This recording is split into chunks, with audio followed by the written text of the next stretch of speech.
I can scarcely remember it because I was only in the 4th grade at the time, as I recall. It was raining and the seas were very heavy on the coast of Normandy on D-Day. The inclement weather was one of the factors that convinced the Germans that there would not be any invasion. Only a fool would send troops out in weather like that. Well, that's what the weather was like when hundreds of actors and soldiers gathered to reenact that same crossing. And it created a little controversy on the way. Robert Mitchum and the other actors were loaded first into these landing boats, which were pitching very heavily on very rough seas. And then it was time for 250 real-life U.S. soldiers to get on board. They refused. Like the Germans during the time of World War II, they thought it was really crazy to put troops on a landing craft in conditions like that. Robert Mitchum was so incensed that he granted an interview to a correspondent with UPI, and the story went worldwide.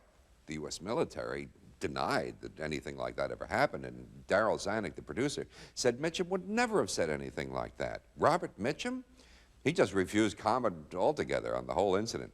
Here's a cast that's so unbelievable, I really don't have time to list them all. It's a great cast, a great story. Robert Mitchum in The Longest Day.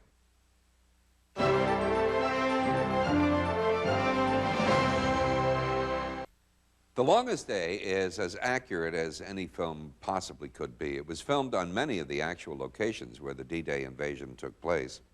The script was based on hundreds of interviews with survivors. Countless technical advisors made sure that every detail was exactly right.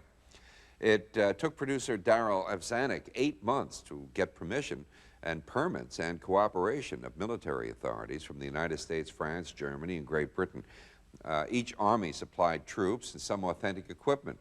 But there were compromises to be dealt with. While the United States gave permission to film its 6th Fleet, the ships would not be rerouted for Darryl Zanuck's convenience, something that he could never really understand. Filming took 10 months, and it cost $10 million, which was considered rather modest, even in those days, for a film of this type. Now let's look at this. The proceeding was brought to you by Cisco Systems, empowering the internet generation.